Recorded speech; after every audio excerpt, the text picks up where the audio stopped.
Now that I've gone over the basic crochet stitches, I'm going to go into some techniques this week that you can use with those stitches to expand what you can do with your crochet. So for this video, I'm going to go over how to do crochet in the round.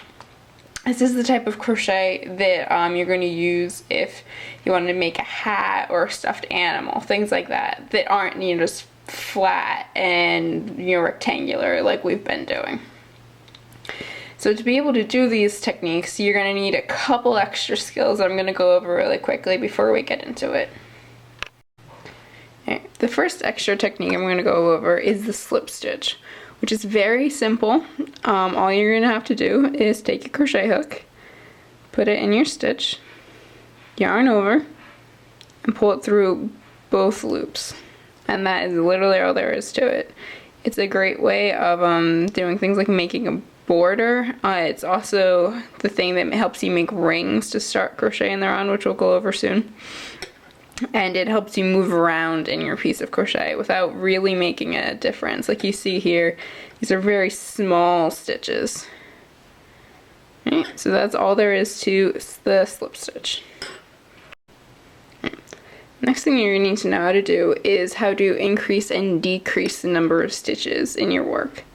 So to increase, it's pretty simple. All you're going to do is do more than one stitch in the same stitch in the previous row.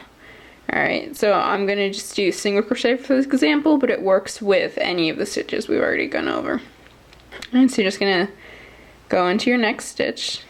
Alright, yarn over, pull through, then go back through both loops, just your regular old single crochet stitch. And you're going to go back into the loop you just did. So right back in here. And do your stitch just as you would regularly. Alright, now you have two stitches in the same stitch from the previous row, so when you finish this row, you're going to have one more stitch than you started with. And that's how you increase. To decrease, it's a little bit more complicated. So what you're going to do, you take your hook, you're going to just the front loop of your next stitch. Alright, so you only have one of these loops on your hook. Then you're going to go to the next stitch and go in its back loop. Alright, so now I have 3 loops on my hook like this. I'm going to yarn over, go through just these first 2, yarn over again, and go through the last 2. Now, when you get to the end of the row, you're going to have one less crochet stitch than you had. And that's how you decrease. To do crochet in the round, you're still going to start with a chain stitch. The number of chain stitches that you're going to do is going to depend on what size the center hole of your work is going to be. So if you're working off a pattern, it'll typically tell you how many you need. Typically you want it pretty small, so maybe 3.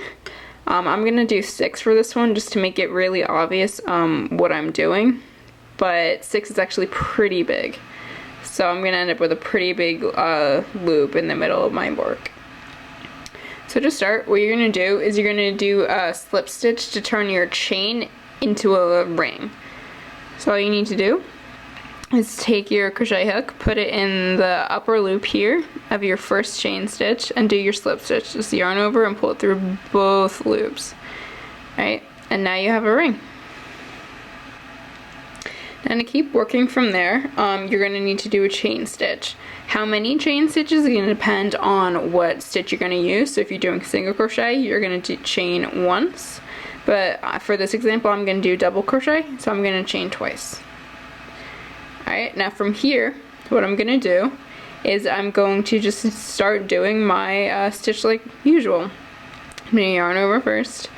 This tail here, the easiest way to deal with that is to kind of hold it alongside your loop as you go along, because that way it will end up crocheted into your work, so you don't have to worry about weaving it in at the end. Alright, so now what I'm going to do to start is I'm going to take my crochet hook and put it through the loop. And from there, you're just going to yarn over. Alright, pull that through the loop. Then you're going to just keep doing it like usual. So I'm going to yarn over again, pull it through 2, yarn over and go through again. So basically all you're doing is you're treating the loop like you would treat either your chain stitch or the stitch in the row before you.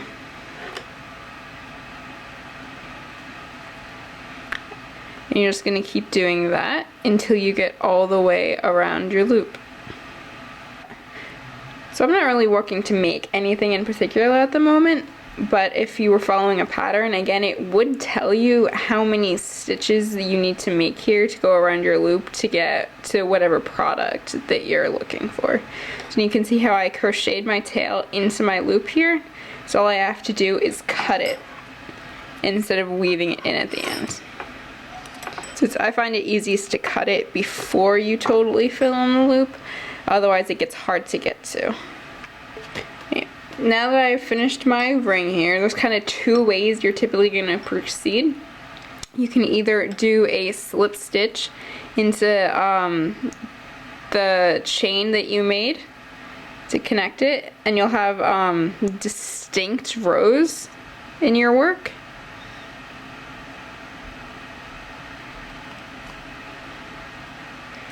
And then what you do from here is you would again do your chain, and then you just keep going in the stitches from the row below you. And you just keep going like that. The other way that you can proceed from here is to just keep going. So what you would do, this is my first stitch that I did here. You just insert your hook into that stitch, do your next stitch. And from there, it's just one continuous kind of a spiral, and you just keep going around. Now this one is not distinct loops. So the issues you're going to end up with is it's very easy to lose count of what you're doing. So if you're going to be doing it this way, what you're probably going to need, the other way that you can proceed from here is to just keep going. So what you would do, this is my first stitch that I did here. You just insert your hook into that stitch, do your next stitch. And from there, it's just one continuous kind of a spiral, and you just keep going around. Now this one is not distinct loops. So the issues you're going to end up with is it's very easy to lose count of what you're doing. So if you're going to be doing it this way, what you're probably going to need are stitch markers, which come actually a lot of different varieties. The ones I have look like this, and all you do with them is stick it through your stitch and just leave it there as you keep working around. It just lets you know where you started in the loop, so that you can, if you have to, count how many stitches you just did in your row, and just let you know where your round started. Alright, now we're just going over increase and decrease at the beginning of this video, so unless you want just a flat piece of crochet, what you're going to need to do is increase and decrease the number of stitches to get it to curve. You were to get to a bowl or like a ball type shape. So I don't know off the top of my head when exactly in your crochet you would need to start increasing and decreasing. It really depends on what pattern you're following, or if not, you can kind of just play around with it once you've gotten the hang of it using patterns. But again, the skill is exactly the same as we did before. You just, to increase, do 2 stitches in the same stitch from the row before. And to decrease, all you have to do is go to the lower loop of your next stitch, the upper loop of the stitch after that, and just finish your stitch. Actually doing stuff with it obviously is a bit more complicated, but those are the basic skills that you need, because there is a lot of variation in doing this, so it's not really something I can completely show you how to do in a video. I'd suggest checking out some patterns and just playing around with it, seeing what you like.